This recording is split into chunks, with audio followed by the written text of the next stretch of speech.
Movie की शुरुआत में एक बुड्ढा कहता है कि मैं इस पहाड़ी की चोटी से 100 यार्ड दूर हूँ। कैमरामैन बोलता है कि सर आप 82 साल के होकर ये सब कैसे कर सकते हैं। बुड्ढा कहता है कि साले तू होगा बुड्ढा, मैं तो अभी भी जवान हूँ। इसी दौरान बुड्ढे का आदमी कहता है कि सर बर्फीला तूफान आने वाला है, हमें नीचे जाना होगा। बुड्ढा बोलता है तू निकल यहाँ से, तेरी माँ का साखी नाका। हम बुड्ढे को चोटी पर तो देखते हैं पर इसकी कुल्फी बन जाती है। और हाँ, ये बुड्ढा बहुत बड़ी कंपनी ग्लोबल मीडिया का मालिक होता है और इस बुड्ढे का नाम मिस्टर ब्लेक होता है। दूसरी तरफ रिपोर्टर बताता है मिस्टर ब्लेक तो 1 2 3 हो गए, लेकिन अब इनकी दौलत का असल हकदार कौन होगा, क्योंकि मिस्टर ब्लेक तो रनवे थे। तो अब ये दौलत मिस्टर ब्लेक के किसी रिश्तेदार को ही मिलेगी। दूसरी तरफ मिस्टर ब्लेक का पार्टनर सीडर बोलता है कि मिस्टर ब्लेक का वारिस मिला कि नहीं, तो इसका बंदा बोलता है कि सर हम उसे जल्दी तलाश कर लेंगे। इसी दौरान यहाँ एक फैक्स आता है। सीडर बोलता है कि मेडल्सन कौन है, तो एक बंदा हाथ खड़ा करता है, तो सीडर इसको कहता है कि मुबारक हो, तुम्हें बवासीर है। पर इसके बाद एक और फैक्स आता है जिसमें मिस्टर ब्लेक के वारिस की डिटेल होती है। तो सीडर और मेडल्सन मिस्टर ब्लेक के वारिस से मिलने के लिए जाते हैं। ये दोनों चॉपर के जरिए मैड्रेक फॉल्स पहुंच जाते हैं, जहां सीडर को पता लगता है कि ब्लेक का वारिस एक रेस्टोरेंट को रन करता है। साथ ही ये भी पता लगता है कि इसको शायरी भी बहुत ज्यादा पसंद है। अचानक से यहाँ मिस्टर ब्लेक का वारिस आ जाता है, इसका नाम डीड्स होता है। और हाँ, मिस्टर ब्लेक रिश्तेदारी में इसकी मॉम के अंकल थे। सीडर डीड्स को बताता है कि मिस्टर ब्लेक इसके लिए $40 मिलियन छोड़कर गए हैं। पर डीड्स इससे पूछता है कि ये सब मुझे क्यों मिल रहा है। सीडर कहता है कि तुम मिस्टर ब्लेक के वाहिद रिश्तेदार हो और फिलहाल तुम्हें हमारे साथ न्यूयॉर्क जाना होगा क्योंकि तुम्हें कुछ पेपर्स पर साइन करने हैं। डीड्स कहते हैं ठीक है, मैं अपने दोस्त को ये पिज्जा दे दूं, फिर मैं तुम्हारे साथ चलता हूँ। डीड्स अपने दोस्त क्रेजी आइस को पिज्जा डिलीवर करता है जो जेल में होता है। क्रेजी आइस बोलता है ये कौन है। डीड्स कहता है कि मेरे नए दोस्त हैं। क्रेजी आइस कहता है कि मुझे ये दोनों मनहूस लगे। जब डीड्स यहाँ से जाने लगता है तो हमें पता लगता है कि डीड्स अपने शहर का बहुत पसंदीदा शख्स होता है और ये जाते हुए सबको शायरी सुनाता है जो कि सबको बहुत ही पसंद आती है। इसके बाद डीड्स चॉपर में बैठकर न्यूयॉर्क की तरफ जाने लगता है। हम उसी रिपोर्टर को देखते हैं, इसका नाम मैक होता है। मैक को इसका असिस्टेंट बताता है कि मिस्टर ब्लेक का वारिस मिल चुका है। फिर मैक मीटिंग में बोलता है कि मैं 2 घंटे में ऑन एयर होऊंगा और मुझे उस वारिस के बारे में मजीद इन्फॉर्मेशन चाहिए और ये काम बेब करेगी। पर बेब तो मीटिंग में नहीं होती, जिस पर मैक बहुत गुस्सा हो जाता है। मैक का वही असिस्टेंट बेब के पास आकर कहता है कि तुम तो गई आज क्योंकि तुम मीटिंग में नहीं आई। बेब बोलती कि मार्टी प्लीज मुझे बचा लो, मुझे उस वारिस के बारे में कोई भी डिटेल ला दो ताकि मैक मुझे काम से ना निकाले। तो मार्टी बोलते ठीक है, तुम लंच के टाइम मुझसे मिलना।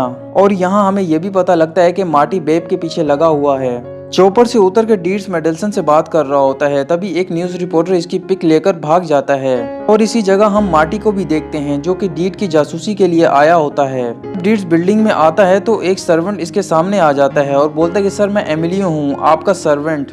डीड्स इसको बोलता है कि नहीं तुम मेरे दोस्त हो। फिर डीड सीडर को कहता है कि मैं अपने रूम में जा सकता हूँ। सीडर बोलते हैं हाँ तुम जा सकते हो, 1-2 दिन में हम वो पेपर तैयार करवा लेंगे। जब लिफ्ट के जरिए अपने रूम की तरफ जाता है तो ये देखता है कि एमिलियो वहाँ पहले से मौजूद है। ये कहता है कि तुम जिन हो क्या। एमिलियो बोलते हैं नहीं सर, मैं तो सिर्फ आपका गुलाम हूँ और मैं तो कहीं भी आ जा सकता हूँ। इसके बाद डीड्स बोलता है कि मैं सोने के लिए जा रहा हूँ। सुबह होने पर डीड्स वाटर फाउंटेन से पानी पीने लगता है जो असल में जूस होता है।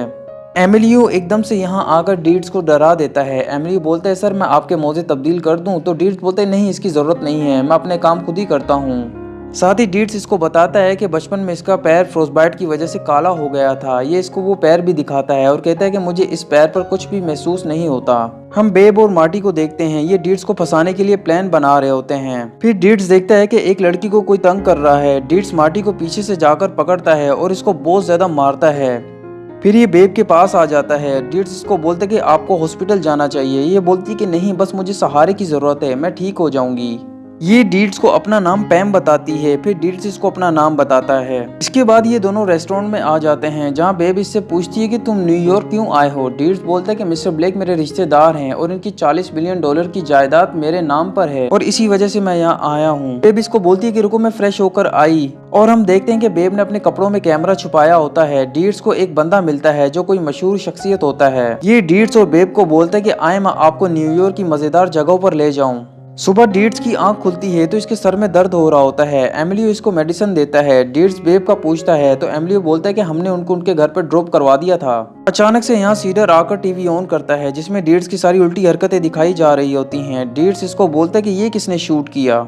पर सीडर बोलता है कि तुम ऐसा करोगे तो कंपनी के लग सकते हैं क्योंकि तुम कंपनी के सबसे बड़े स्टॉक होल्डर हो। तो डीड्स इसको कहता है कि सॉरी, आइंदा से मैं ख्याल रखूंगा। तभी एमिलियो बोलता है कि सर आज आपके अंकल का फ्यूनरल है। तो डीड्स तैयार होने के लिए चला जाता है। सीडर इसको बोलता है कि तेरा मुंह बहुत चलता है, डीड्स के जाने के बाद सबसे पहले मैं तुझे काम से निकालूंगा। इसके बाद हम डीड्स को इसके अंकल के फ्यूनरल पर देखते हैं जहाँ ये लंबा सा भाषण देता है। फिर ये कॉफिन खोलकर अपने अंकल को देखता है पर मिस्टर ब्लेक का हाथ बाहर आ जाता है। डीड्स इसको सीधा करने की कोशिश करता है पर इसी कोशिश में ये मिस्टर ब्लेक का हाथ तोड़ देता है। डीड्स एमिलियो के साथ बैठकर मिस्टर ब्लेक के बारे में बातें कर रहा होता है। एमिलियो इसको बोलता है कि मिस्टर ब्लेक को मैं अपने डैड की तरह समझता था क्योंकि मेरी मॉम तो मुझे जन्म देते ही मर गई थी, उसके बाद उन्होंने मेरा ख्याल रखा। अचानक से डीड्स को बेब की कॉल आती है। ये बोलता है कि लास्ट नाइट के लिए सॉरी। तो बेब बोलती है कि कोई बात नहीं। फिर ये बोलता है कि क्या हम आज रात दोबारा से मिल सकते हैं। तो बेब बोलती है जरूर। तो डीड्स इसी खुशी में पागल होकर स्टेयर्स की बैरियर से स्लाइड करता है और नीचे गिर जाता है। तभी इसको मिस्टर ब्लेक की डायरी मिलती है। डीड्स और बेब को एक साथ साइकिलिंग करता देखते हैं। फिर ये दोनों एक जगह रुककर कुछ बातें करने लगते हैं। अचानक से डीड्स फायर फाइटर की गाड़ियों को देखकर बोलता है कि कहीं आग लगी है, चलो जाकर देखते हैं। जब डीड वहां पहुंचता है तो इसको पता लगता है कि एक औरत अपनी बिल्लियों के साथ बिल्डिंग में फंसी है। डीड्स जल्दी से बिल्डिंग पर चढ़ जाता है।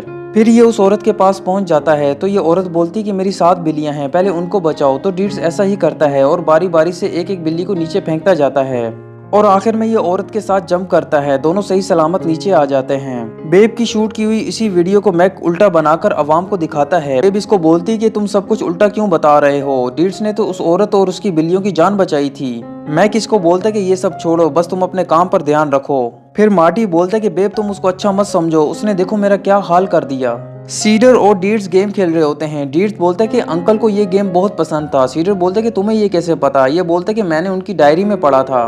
तो सीडर बोलता है कि वैसे वो पेपर्स कल आ जाएंगे, बस तुम उन पर साइन कर कर अपने पैसे ले लेना और मजे करना, बाकी मैं तुम्हारे अंकल की कंपनी को अच्छे से संभाल लूंगा। डीड्स इसको कहता है कि नहीं, ये यहाँ कुछ और दिन रुकना चाहता है। मार्टी को देखते हैं जो कि बाल बॉय बना होता है। सीडर को एक बॉल पास करता है जिसमें लिखा होता है कि डीड्स के बारे में जानना है तो वॉशरूम में मिलो।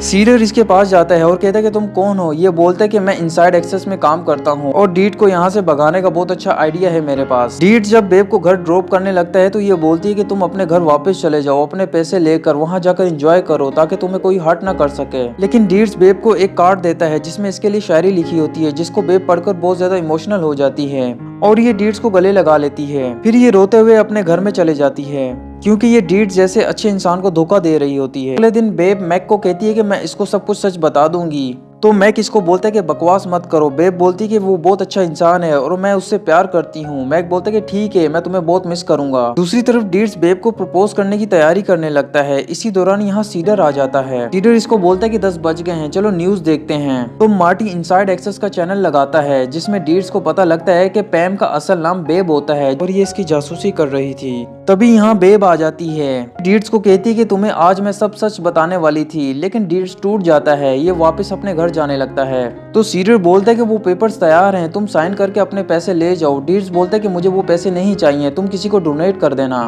मेडेल्सन बोलता है ठीक है, हम ये पैसे किसी कॉलेज को डोनेट कर देंगे। इस तरह डीड्स पेपर पर साइन करके चले जाता है कि जाने के बाद सीडर गंदी सी स्माइल देता है। हम डीड्स को इसके अपने घर मैंड्रेक फॉल में देखते हैं। ये अपने सारी शायरी के कार्ड उतार देता है। दूसरी तरफ कॉलेज का हेड $40 बिलियन का चेक देखकर बेहोश हो जाता है। हम बेब को देखते हैं, ये मैंड्रेक फॉल आ जाती है डीड्स को मिलने के लिए। हम डीड्स को देखते हैं, ये डिलीवरी कर रहा होता है। क्रेजी आइज इसको बताता है कि सीडर कंपनी की नीलामी करने वाला है जिससे कंपनी के बहुत सारे एम्प्लॉयज बेरोजगार हो जाएंगे। बेब डीड्स को ढूंढ रही होती है और इसी दौरान ये जमी हुई झील में गिर जाती है। तो ये जोर जोर से डीड्स को आवाजें लगाने लगती है। डीड्स इसकी आवाज सुनकर यहाँ आ जाता है और बोलता है कि तुम्हारा कैमरामैन कहाँ है। लेकिन बेब पानी में डूब जाती है तो डीड्स घबरा जाता है। फिर ये अपने काले पैर से बर्फ तोड़कर बेब को बाहर निकालता है। इसको कहती है कि सब कुछ झूठ था, पर मेरा प्यार तुम्हारे लिए झूठा नहीं था। सीडर नीलामी के टाइम पर कहता है कि किसी भी शेयर होल्डर को कोई भी इशू है तो वो बोल सकता है। तभी यहाँ डीड्स आ जाता है कंपनी के एक शेयर के साथ। तो सीडर बोलता है कि ठीक है, तुम अपनी बात कह सकते हो। डीड्स इनको बहुत लंबा सा भाषण देता है और आखिर में कहता है कि मेरे अंकल की कंपनी को तोड़े मत। तो सीडर इसको कहता है कि तूने भाषण बहुत अच्छा दिया, लेकिन कंपनी की नीलामी इससे नहीं रुक सकती। अभी यहाँ बेब आकर बोलती है कि ऐसे कैसे। ये बोलती है कि मेरे पास मिस्टर ब्लेक की डायरी है। आहिस्ता से डीड्स को सॉरी बोलती है कि इसने ये डायरी इससे चुराई है। फिर ये बताती है कि मिस्टर ब्लेक ने अपनी नौकरानी के साथ पिंग पोंग किया था और वो नौकरानी ठीक 9 महीने बाद एक लड़के को जन्म देते हुए अलविदा हो गई थी।